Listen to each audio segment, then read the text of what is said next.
বন্ধুরা, আজকে আমি বানাতে যাচ্ছি একটা মিষ্টি। এই মিষ্টিটা কিন্তু মোটামুটি সব দোকানেই পাওয়া যায়, খুব সহজেই বানানো যায়। এর জন্য আমি নিয়েছি 2 প্যাকেট আমুল স্প্রে। এই আমুল স্প্রে আর তার সাথে নিয়েছি ময়দার বদলে আপনারা কর্নফ্লাওয়ার ইউজ করতে পারেন।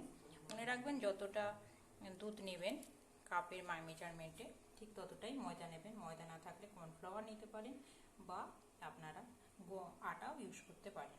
এতে নিয়েছি হাফ চামচ মতো বেকিং সোডা, অল্প একটু ঘি দিয়ে এটা মেখে নেব নর্মাল জল দিয়ে।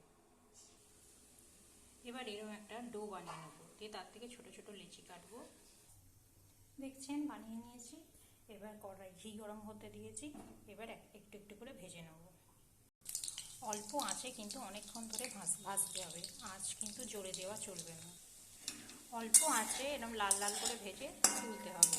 আপনারা খুব বেশি লাল লালও করতে পারেন, আবার হালকা ব্রাউন রং এসেছে সেরকমও রাখতে পারেন। ঘি দিয়ে ভাজলে খুব সুন্দর সেন্ট হয়, কিন্তু আঁচ বেশি করা যাবে না, অল্প আঁচেই ভাজতে হবে, তবে ভেতরটা খুব ভালোভাবে ভাজা হবে। দেখতেই পাচ্ছেন মিষ্টিগুলো ভাজা হয়ে গেছে। আপনারা এরকম ডিপ লাল ব্রাউন করেও ভাজতে পারেন বা একটু কম ব্রাউন করেও ভাজতে পারেন। এবার আমি করে নেবো একটু মিষ্টির রস।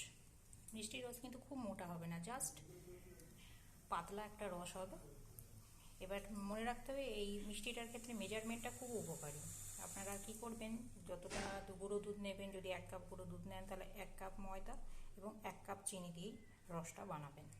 এবার মিষ্টি প্রত্যেকে আলাদা আলাদা রকম খান, যে যেরকম। খুব বেশি মিষ্টি যদি কেউ খান তাহলে তাই বানাবেন, অল্প মিষ্টিতেই এটা খেতে ভালো লাগে। আর এগুলো এত সুন্দর খেতে হয়েছে না, এগুলো মিষ্টি রস ছাড়াই খেতে ভালো লাগছে, এত সুন্দর হয়েছে।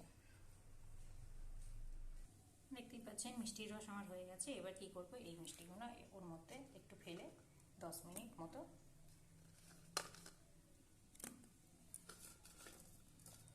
রেখে দেব।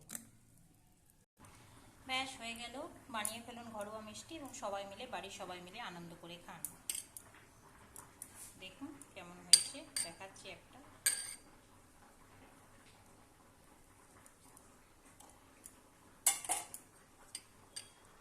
আরও রস ঢুকবে, দেখুন কি সুন্দর হয়েছে।